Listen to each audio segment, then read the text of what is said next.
It has been such a startlingly, oh gosh, how do you say Now I knew it startling? right when you said it, and then now I've lost it because of how many times you said it. Hard. Startlingly. Okay.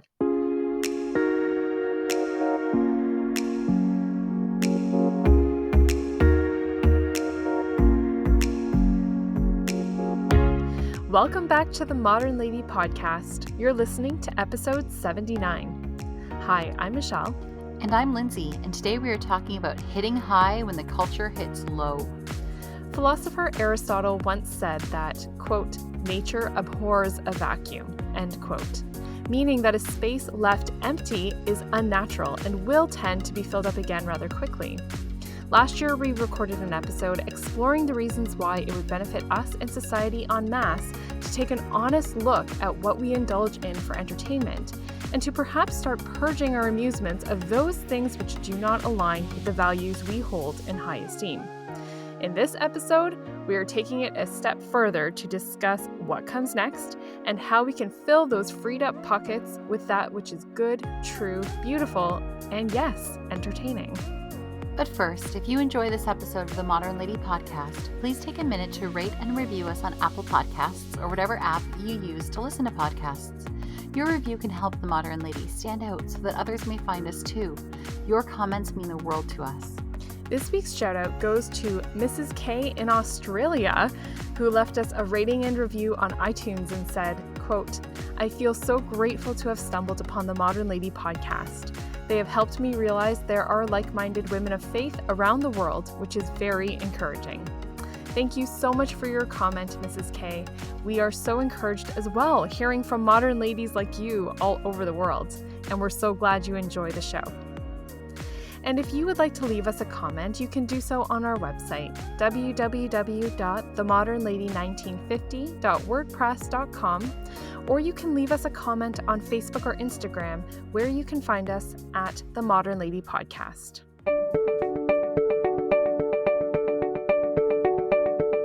But before we get into today's chat, Lindsay has our Modern Lady Tip of the Week. There is something that has become so ingrained in our culture that many people have totally stopped noticing it. But it's one of those things that when you don't do it, you hear it everywhere, and it can be very upsetting. I'm talking about swearing, using vulgar language, taking the Lord's name in vain. And as I was researching this, I realized early on that this is an issue that isn't just bothering us pearl-clutching old Christian women. When I started Googling how to politely ask someone to refrain from cursing, what I actually saw were multiple posts from people who are upset about the amount of swearing happening in their workplaces and that they don't know how to make it stop without seeming like a prude. Studies in the workplace have shown that leaders who swear are often seen as less credible because whether we like to admit it or not, we still expect better behavior from our leaders. Our words mean things, and decorum aside, this could become a legal issue, especially as more and more women are speaking up about foul language that is often derogatory towards women, and companies need to take these complaints seriously. The same legal case can be made as well when derogatory language which uses words from someone's religion is being used in a public setting like a workplace, and also makes some employees feel like their workplace is toxic. So what can we do? The website bizjournals.com has some great suggestions. The first is to understand what free speech actually is and what it is not. It is meant to promote the free exchange of ideas, and it isn't an excuse to insult and disrespect others. It is not a license to use foul language. The second suggestion is to ask the person what they really mean. One boss asked his employees to try to use the word intercourse in sentences where they would normally use the F word. And obviously the word intercourse doesn't make sense in those sentences. So this boss asked his team to use language appropriate to the meaning of what they are trying to say. The third suggestion is a good one. It's a reminder that we need not be overly dramatic when talking about this. We need to remember that for the vast majority of people, it is a thoughtless habit and truly unintentional. Remain cordial when you bring it up. The fourth point addresses the whole everyone is doing it mentality. But the truth is, when one or two people stop doing something, there's often a ripple effect. In To Kill a Mockingbird, Atticus reprimanded his daughter Scout after a racial slur that she said. She responded with, "It's what everybody at school says." To which Atticus said, "From now on, it will be everybody less one." Finally, you have the right to be heard about this, whether it's within your own family or your workplace. Profanity does have a negative impact, whether it's in our homes or our children are repeating this language or in the workplace. This article reminds us that language and culture are inseparable and that the cleaning up of one will inevitably impact the cleaning up of the other. I like that you brought up freedom of speech and the whole respect issue because I think that's something that people don't always put together anymore. Mm-hmm. And I think that that is a really underlying cause of just profanity in general, like this culture of a misunderstanding of freedom of speech kind of makes you feel like your opinion is more important than everyone else's Mm-hmm. versus the actual definition of what you just said, right? The Yeah. exchanging of ideas. And when we feel like our opinions are the most important and we have a right to say it no matter the cost, no matter the situation, no matter the discomfort we cause to other people, then it kind of makes sense that the language that you choose to use, you would not consider who that impacts and how. Mm-hmm. Yep. And I think that, as we'll talk about in today's episode, it's just been we've been so desensitized to it. Mhm. And you're right, Michelle, it all comes down to respect, right? And if somebody Mhm. asks you not to, you should respect that.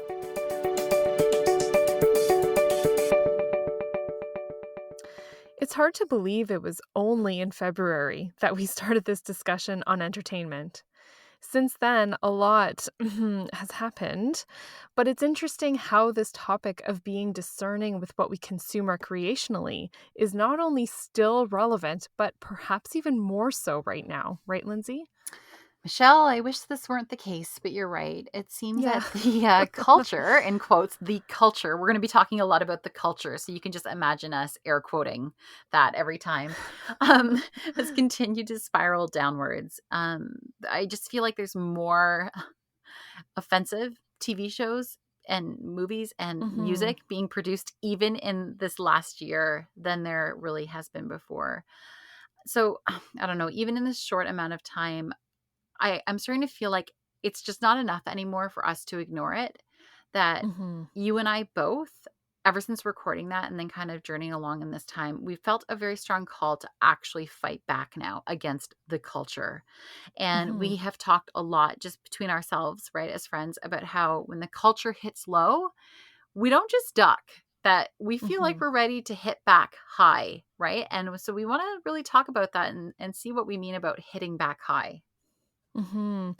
And I'm encouraged too. So I don't think we're the only ones onto this idea either. I do see it very slowly, maybe starting to trickle. Yeah. And, we had that Navy SEALs episode too, right? So we're all about hitting back. We're very into the idea of incorporating like a fighting tooth and nail for what we believe in Mhm. aspect to our episodes. Yes. And it really does fit in well with that because you're right. I think that maybe before we were just kind of starting to notice Yeah. what was happening in our culture. I mean, when that episode came out, you were noting that, it was fortuitous timing.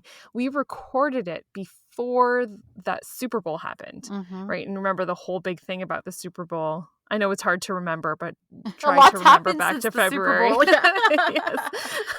But there was the um, dance right. show, right? That had a Yes. lot of pushback across all different demographics, not just, again, the pearl clutching old Catholic women. That's right.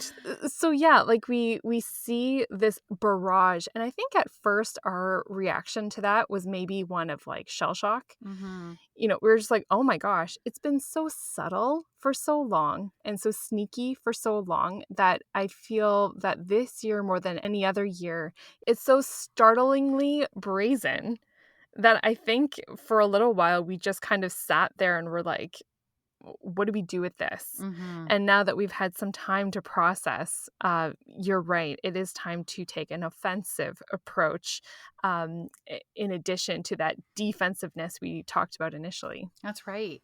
I've been itching to do a follow up. You know this Yeah, since no. we recorded that episode. And I do feel like it was only half of the conversation, but we were just Mm. dipping our toes in because we were just still trying to figure it out for ourselves, which we still Mm-hmm. are. But it was only like the Mm-hmm. beginning of, hey, this doesn't seem right anymore. We feel like we need to start to do something. And so we are, you and I both have been feeling an increasing movement towards pulling away from our regular TV shows and music and books, and then moving towards forms of entertainment that are now 100% in complete alignment with what we believe and with our value systems. And that's the goal. Are we still there yet? No, we're still working towards it. But we're Mm-hmm. definitely feeling a continued pull to move away from those things and to move towards something. Yeah, and you know what? It can sometimes seem overwhelming and pointless, right? To try to Mm. change the culture. It seems like a tsunami almost, Yeah. especially at the rate that it seems to be hurtling towards like utter absurdity and Hmm. destruction some days. Hmm. But there's a quote that was circulating recently online by Fulton Sheen, Mm. and I don't know if you saw it, but it was he says, quote, "This is the choice before us. Either try to revolutionize the world and break under it, or revolutionize ourselves and remake the world." End quote. And I know every time there's a Every Sheen quote for time. that, right? Yes. And I think that's the approach that, we've been mulling over these past several months since that episode came out, is that, okay, that's what the culture is. But as we always say, the home is, I think, infinitely more powerful Hmm. than we give it credit for in our society today. And so, like, let's try to find ways to improve our taste, improve our culture here at home first. Hmm. So I had this moment, and I talk about this a lot in that entertainment episode, but I realized it within my own life that I could no longer just say a little silent, sorry, Jesus, when we were watching a TV show or a movie that repeatedly took his holy name in vain. That I Mm-hmm. couldn't face or think about having to face our blessed Lord at my judgment and have him say, "You knew it was wrong to watch those things that were blasphemous, and I know that you knew it was wrong because you apologized to me, but you kept watching it over and over and over again." And I also realized that while we were training our kids to immediately turn off YouTube videos that said OMG or that kind of language, we kept making excuses for shows that we were watching that said the same thing. And, our kids started calling us out on our hypocrisy.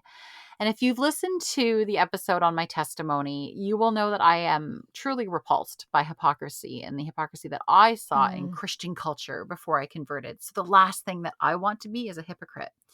And blasphemy is a major sin. There is no way around that. And it breaks the second commandment. Not saying the words yourself is just not enough. We must seek to avoid being complicit in the sins of others. And when we bury our heads in the sand, and we do that by choosing forms of entertainment that consistently take our Lord's name in vain, well, we should be reflecting upon that, because we can't call ourselves Christian if that's what we are all the time watching and enjoying in our leisure time and as our entertainment. And so I have to say that I really truly believe in my heart that even our non-Christian listeners should really pause and think about this, because I can honestly say that even when I was an atheist, and I've talked about this before, but I mean this, even when I was an atheist who rolled her eyes at all things Christian, I would have been respectful enough if someone had asked me to be careful with my language. And the truth is, people did ask me to do that, including my now husband when we had first started dating. I would, Mm. I don't think any of us, if we really thought about it, would ever disrespect the holy language and terminology of any other religion. So we need to Yeah. ask ourselves why the vulgarity and using Christian terms, as cursing, is so rampant in almost every single TV show and movie. Hmm. That's a really interesting point, because I remember when I was a kid, the Jewish people, they will not say the name of God, That's right. right? Is Yep. that true? That's Yeah. true, right? Yep. They won't say And Yahweh out loud, or they won't write it. They write yes, it only as the four letters. Yeah. that's right. And I remember learning about that in grade 4. Yeah. And I remember thinking, wow, that's really interesting, but never even growing up did I ever question it. I Yeah. was like, well, that's something really important to the Jewish people, and Yeah. I don't think I would ever even think to challenge them on that. Yeah. Right? So it is an interesting thought, like, well, why when a Christian asks for the same kind of respect, there's such vitriol Yeah. and mocking almost, That's right? right. It is. There's a lot of mocking Yeah. with it. And so I think we just want to ask everybody, whether you agree with us on our religious views or not, to really step back and think,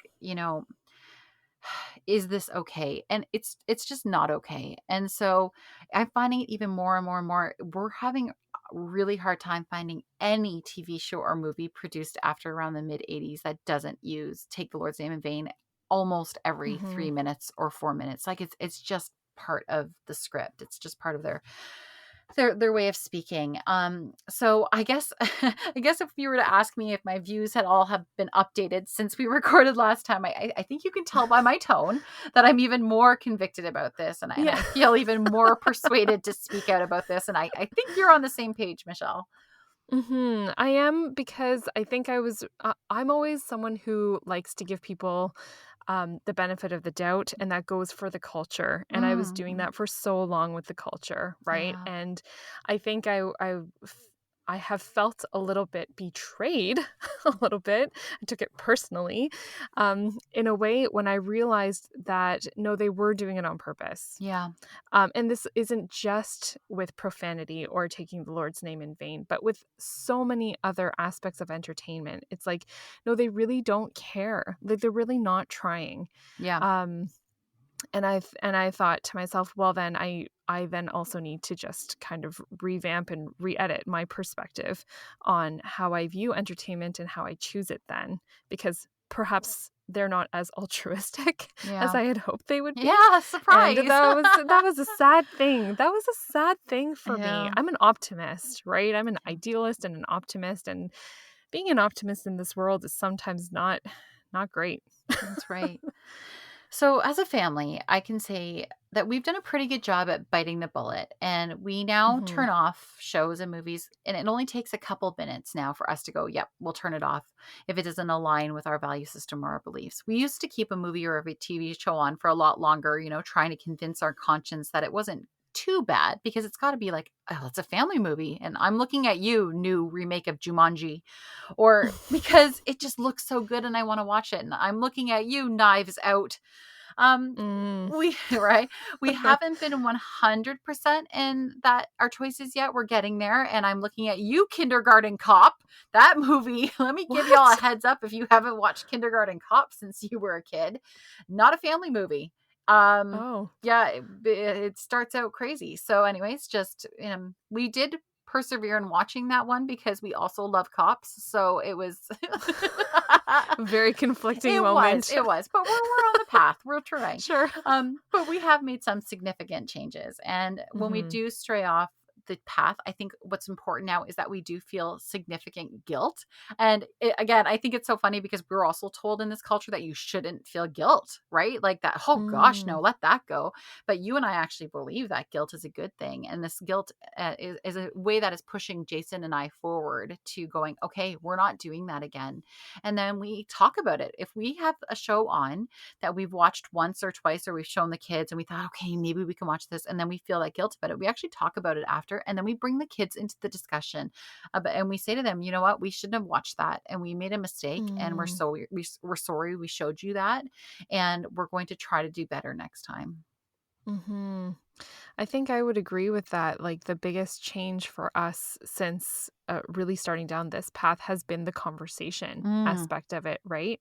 Because we still, I know, for us too, it's still so difficult. It is so hard yep, to walk away. And so we're saying this once again, as we did in February. We're recording this and we're saying these things, a lot of it to ourselves yep, still. yep, And for sure for me, because we know we still have a long way to go, but the conversation and the openness and willingness to talk about whether or not this is appropriate, or whether this is good to continue watching, that I think was not even there. I yep. don't think it was even an awareness or a forethought. So I think that that in and of itself, the increased awareness of what is going on is actually a huge step for us and for a lot of people that I talk to as well. Yeah, we got a lot of messages about that episode. We were really nervous Hmm. releasing that episode. Oh gosh, yes. That was one of our first ones that we released going, "Okay, here it goes," and, pushing post, and you guys really responded well to it, and it was the same thing we're hearing, that you've never really given it second thought, and you're just starting to at least question now what you're watching in your families, and that is great. And I think we should all be doing that. Like we were saying before, Hmm. regardless of what you believe or your value systems, it's just asking those questions, having those conversations, and just seeing if what you are watching is in alignment with what you believe. And so we were Hmm. really glad to, be part of that with you guys. And we were so glad to see that Yes. so many of you jumped on board with that.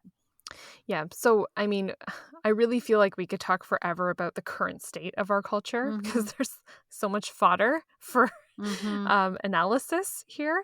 But actually, what we wanted to do, right, Lindsay, was to actually talk about how to fill that void then, right? And Yeah. how we mentioned right at the beginning of today's episode that, nature hates a vacuum. Yep. And so, what are we going to then fill that time with? Because, we just recorded an episode on leisure, and you and I both still very much enjoy entertainment Mm-hmm. and pleasure. Yeah. So, so then what to do? What to do with this predicament? That's not what we're advocating. So let's break that down. That's right. So, like, if I look at my spiritual life journey and each stage I've been kind of moving through with that journey involves the breaking of chains, right? That are holding me Mm, like a prisoner to, again, the culture. And yeah, that sounds dramatic, but I'm dead serious about that. It is a detaching from being held back by the culture. And so that hurts. That doesn't come without a whole range of emotions. And the same thing has been happening as I'm moving away from those like kind of earthly pleasures. And I believe that there is an actual grieving that happens. I felt it. And I want to let you know that if you're feeling that too, that I think it's really normal to feel that there's a mm, sadness about maybe not ever finishing a series that you started because and you loved it, but you're like, we just can't do this anymore. We just can't make excuses for the sex or the language or the violence in it. And you have to walk away from a show that you were actually really enjoying. And that it does suck in some ways, and I'm sorry to say that. mm-hmm, And so I've had to grieve that. And there is a closing kind of a chapter in my life when I had to turn away from movies or TV shows or music that really formed me for some years of my life, mm, right? Things that I mm-hmm. like to watch every single year. It's like a tradition. And I think I can't do that this year because there is just too much in it that I've been ignoring. So there is going to be a lot of emotion attached to this, and I feel a grieving process. I don't know if you felt the same thing, Michelle, but yeah. Yes, I have. I think I was already fairly conservative Mhm. in the things that I chose. But it is really difficult. I think I notice it more when it hits me. It's like when you get a taste for something, right? Yeah. Like in terms of food, if you're walking around, all of a sudden you're like, I just want something sweet, Mhm. right? And I notice it most in those moments too. When I'm walking around and I'm like, I just really want like R&B Mhm. rap right now Yeah. or something like that. And so I'll turn on a Spotify playlist Uh-huh. and, I see all the little E's pop up Yeah. for explicit. And I was like, "Oh, I didn't even realize. I didn't even, I'm a musical person, so I don't necessarily even hear the lyrics half the time personally. And so that's when the sadness hits me. I'm like, well, what are you going to do now, Yeah. Michelle? And then I have to answer that question. It's almost like a severing of a piece of you. And how can that be anything but painful? Absolutely.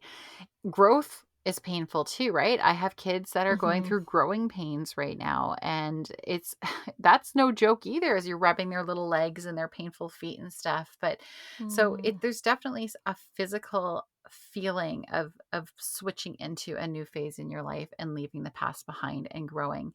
I love that you brought up song lyrics. I actually have in my notes here that mhm. kind of in the opposite to you though. I love song lyrics, and I've always, like, whenever I bought a new Mm. cassette tape and then a CD, or now back to records, I've always been the person who like pulls it open and reads every single lyric, or I'll look them up Okay. online. And I've always been a writer, and words mean a lot to me. And I know though that most people have never given the lyrics a second thought. And No. there is a song that came out, I don't know, 2 weeks ago, and we Oh. will not you know what I'm talking about, Michelle. Yes. We will Yes. not scandalize y'all with the lyrics, but it was has been all over social media, and I actually hate that that song is out there, because and I am not a sheltered person, you guys. I have been there and seen everything you can imagine, and reading those lyrics shocked and horrified me. And Mm. that though sparked the discussion again. So I'm glad about that, because people are like, "Oh, wait a second. There are things being That's said true. under that good and catchy beat to Mhm. songs." And so it is starting that discussion. I mean, how many times have you been driving along with your kids in the car and you just have the radio on and you're like, "Oh, I love the Yes. song." And you start singing, right? And you're like halfway through a lyric and you're like, "Oh no." And you go to, you realize it. You have You to just quickly, slowly fade out, yep, yep. and the song is over now. That's right. And it is Yeah. all like, so I think what we were saying before is that I feel like it's been very sneaky all over a Mhm. couple generations, where yeah, we didn't even fully know what was going on, and now it's like boom, right in your face. That song that just came out, you and I were just talking about how we see billboards for a new show called Devils. Like, they're not even calling it Mhm. anything else now. I know. It's just called Devils. Like, There's there no is no I. pretense. Yeah. No, no. So yeah, lyrics Mhm. for sure. Music has been has a stronghold on me that I'm still actively trying to shake, but music is a really big thing for me. Yeah, it is hard, but I think something that's also taken us by surprise since recording that episode is just how, just as easily almost we can change our tastes to something else Yeah. and something different, right? When it comes to entertainment. Part of that sorrow comes from thinking that, that's the only thing out there. Yeah. And so now we have to sit in a room in the dark by ourselves forever. Yes. I honestly Which, thought that. I'm yeah, like, well, this is which it. surprisingly, Yeah. right, is not the case.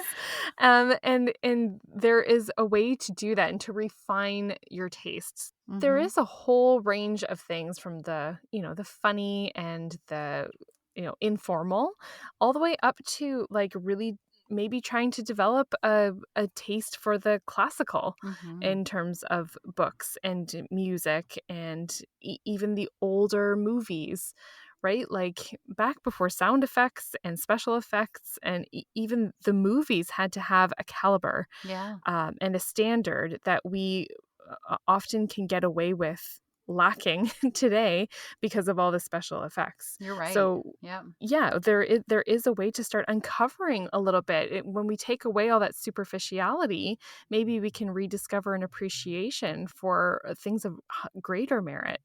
You're right. And so like you were saying earlier, I really thought that, okay, well, I was really not turned on by the idea of like substandard cheesy Christian programming. So I thought, well, I am going to have to sit in a dark room because I don't kind of like what's being offered. And I guess there's no other option, so I will watch nothing. But you're right. It is possible to find entertainment that fits that criteria. And, it doesn't have to be all Little House on the Prairie or praise and worship music. It just does take a bit Mhm. more work and creativity. So, one of the things I do is I look for things that have staying power. And, there's a reason why people still listen to Mozart or they go see Monet's art, and that they still read and study Shakespeare. We have talked before about objective beauty, and the truth is, there are things that just defy time and culture and remain just as beautiful and challenging and just as genius today as they were back in their day. And in my home, we learn what those qualities are that make those things beautiful and genius and challenging. And then we seek out other things with those examples, whether they're from classical examples or we try to find them today. And like you were saying, there are sometimes we're starting to get little glimpses of people who are wanting to go back to that, who agree with you and I are looking again to like elevate our senses back to what is objectively beautiful. And there still Hmm. can be great art and music and films being made and literature. And we can look for that both on like a local level and internationally. And when we find those things, I want to give them my attention, my audience, and my money. Hmm. Yeah, because I see like little things here and there. Like I can't even provide like actual names and stuff. I think I follow a lot of people who live in like California. Hmm. Hmm. And they seem to be very well connected to the film industry, but they are also devout Catholics. And all these friends and people who work in the film industry are also devout Catholics. And I see this desire, anyways, growing from these hotspots of production where people of faith are starting to get a little less afraid Yeah. of expecting a higher standard, and if it's not being met, then striking out on their own and seeing what they can make of it on their own. And I really love that too. Well, I think one of the unexpected outcomes that has happened since we last recorded about this was is really how people are viewing celebrity in Hollywood. We could have never Yeah, predicted COVID very and the true. quarantine, and then some of the conspiracy theories and whispers about Hollywood and pedophilia scandals and all of that stuff. And I think this quarantine does have a lot of people walking away from like that belief that Hollywood is still in its golden age and that we should watch everything that it's putting out. So there has been a big eye opening actually of the general Hmm. public since we recorded that episode. And this is why I think it's so important that we do open up our minds and our homes and our hearts to art from, again, on a local level. But if you're hearing about it from California or from around the world, trying somehow to support those things, even if it's just being able to show our kids pictures or images online of work that's being done around the world. And when we stop filling our intellect with mind numbing programming, which is what's rampant on cable, and even starting to fill up the streaming services, they're starting to do like that Hmm. reality show type garbage and you and I like a good murder, right? Especially a Hmm. classy Victorian murder. Um, Yeah. I Oh, say did we that. just create a new genre? Oh, totally. And I get what I just said there, people. Like obviously obviously I know that it's not classier just because it's Victorian, but it's like that's all of the programming that's coming on streaming services like Netflix now. So the Hmm. truth is that those streaming services, well, they get to know you, right? They track what you're watching Hmm. and they start to Hmm. come up with a digital identity for who you are. And I think that we don't even realize that we're being spoon fed a non-stop stream of shows that Amazon Prime and Netflix and YouTube know that we will like, so that we can just keep clicking that keep watching button, keep watching. Like we're zombies watching what they're spoon Hmm. feeding us. No, it's true.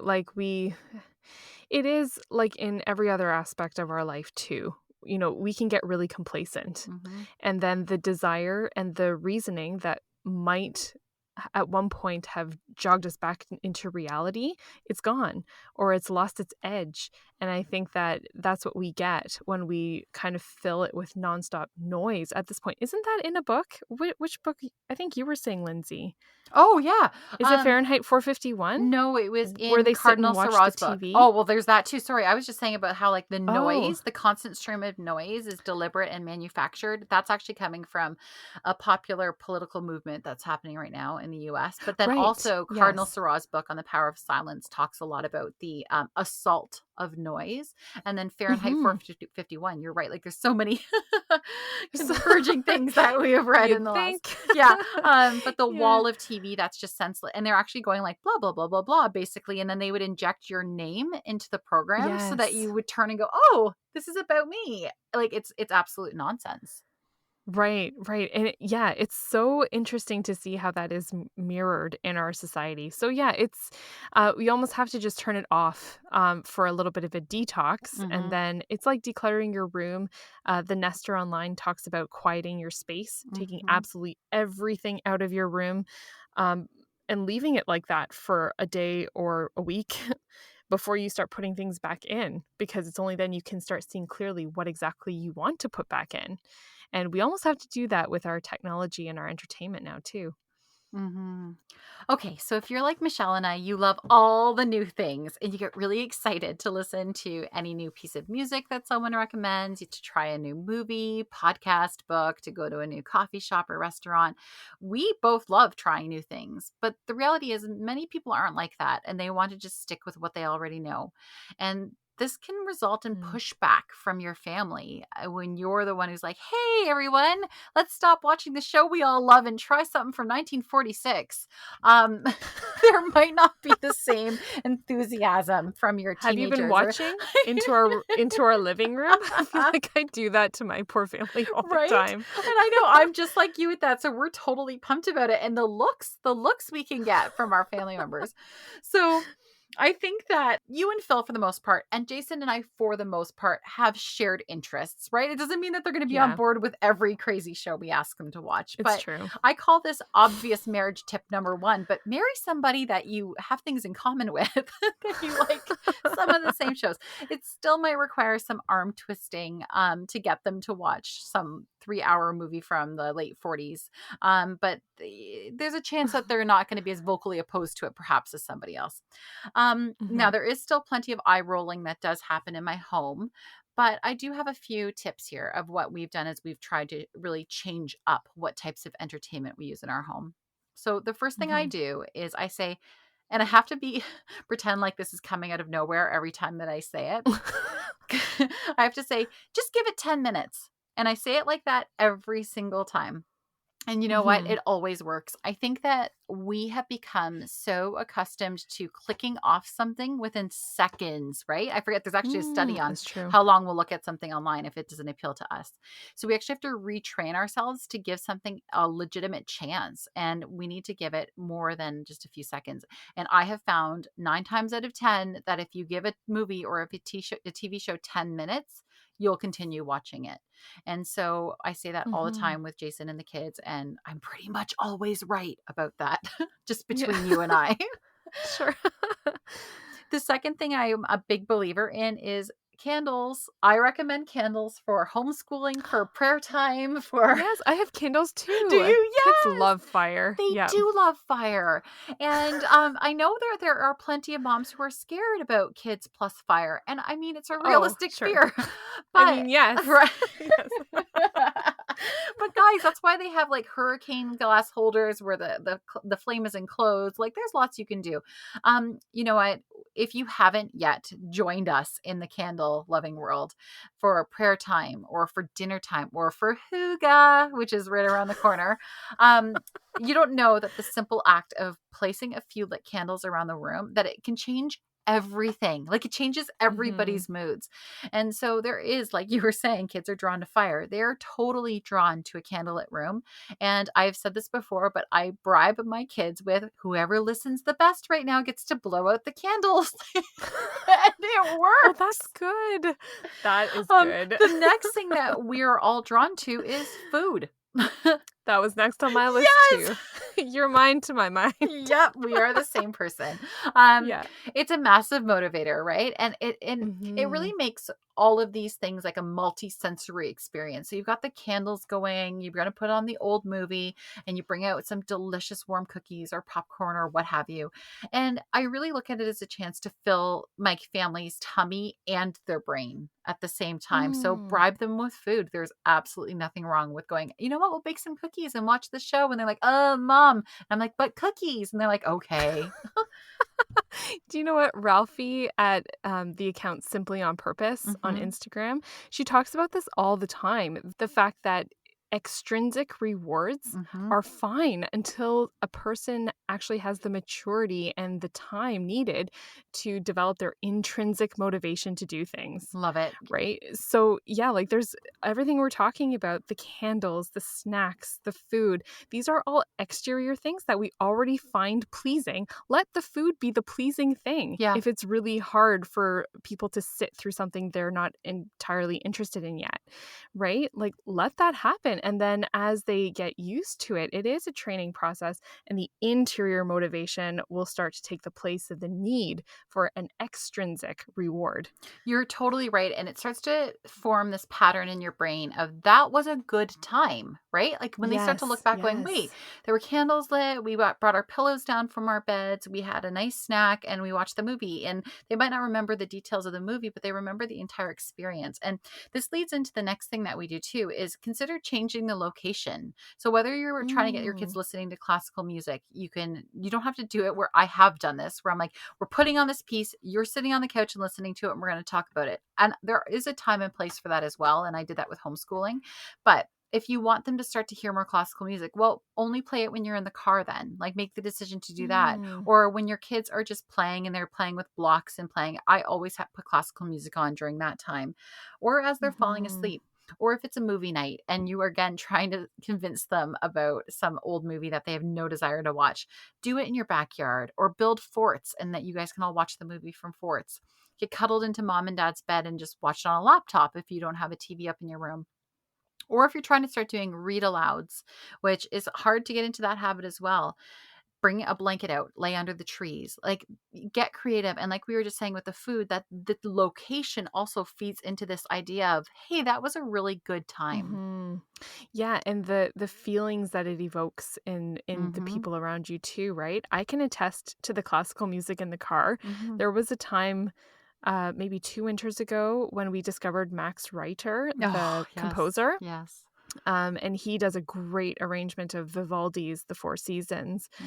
And I would just start listening to it, in the car, often when we're coming home, maybe from my parents at nighttime, Mm-hmm. to the point where my kids started calling it the sleepy time music, Mm-hmm. and they really loved it. Like, they would ask for the sleepy time music. They Mm-hmm. didn't know it was Vivaldi. They don't even know who Vivaldi is, right? But Mm-hmm. to them, it was the comforting music they hear after a night at grandma's. Mm-hmm. And then, like, I noticed over the course of a year or 2, now they'll start saying, like, "Is this spring 1 or spring 3?" And I was like, Wow. "Wow, you guys, you need to go all tell your teachers about this," because Mm-hmm. yeah, but in any case, yes, it's about the culture. It's almost like homemaking on the go, if Mm-hmm. you will. Mm-hmm.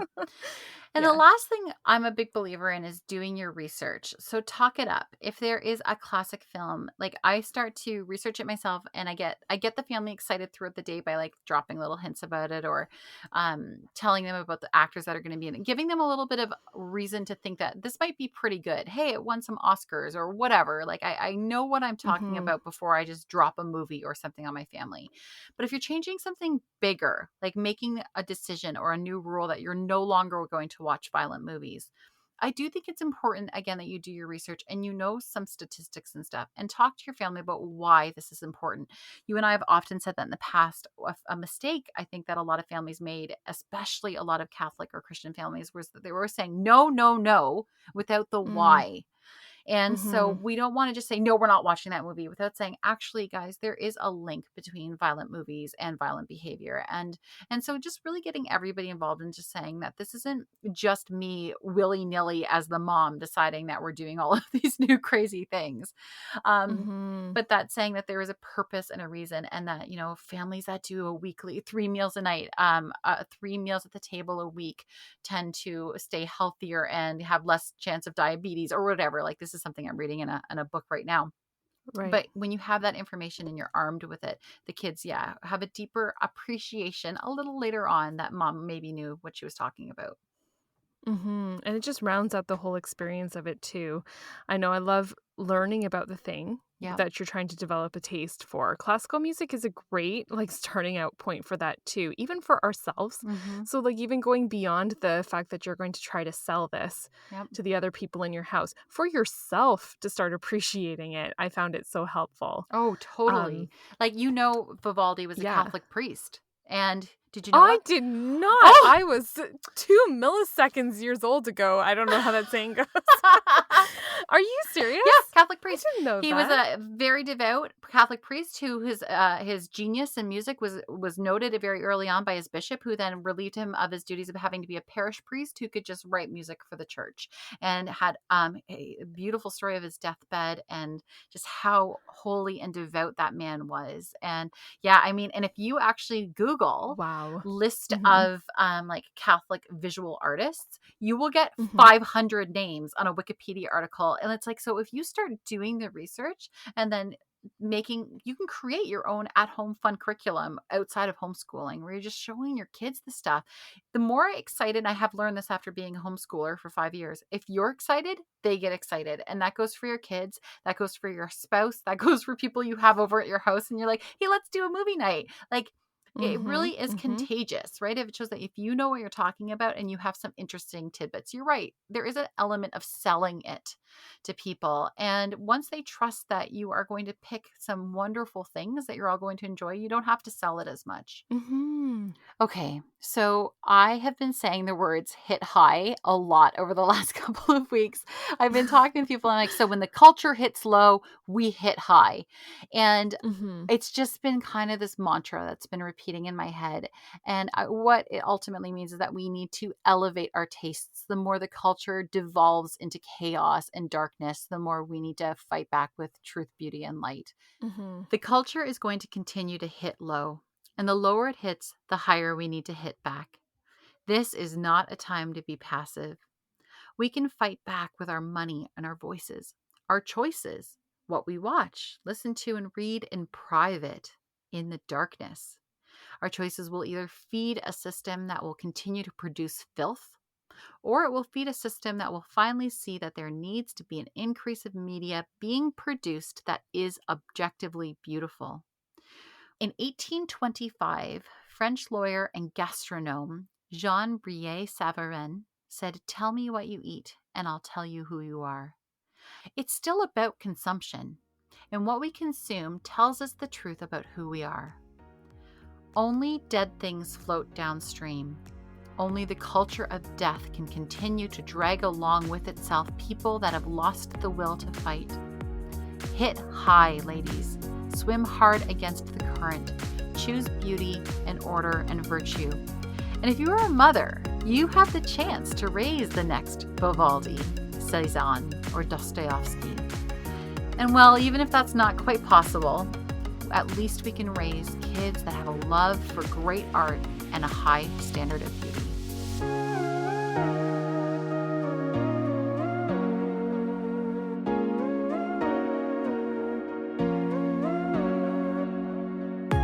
Okay, it's time for our What We're Loving This Week segment of the show. So, Lindsay, what have you been loving this week? There's a movie that I've seen talked about in Catholic circles many times over the years. And when I mentioned it to Jason, he told me that it's also a favorite among Protestant circles, with many of Oh, the women he went to college with suggesting it for movie nights. In fact, he's watched it so many times, he really wasn't interested at all in watching it with me the other night. But I rented it on iTunes on my own and settled in to finally watch. yes. Can you guess? No, but I'm dying Okay. to know. Babette's Feast. Okay, yes, I've heard about it. I have not seen it either. Okay. It is a Danish film that was made in 1987. And the storyline is simple. The acting is brilliant. The set design is sublime. The whole movie is a mood, to use current language. Oh. It is a level of hygge that I aspire to now more than ever. Oh my goodness, I'm Wow. like gushing. I won't spoil the plot, but it is about two sisters who never married and are now elderly, and they have continued on in a ministry that their father had started in their very small community.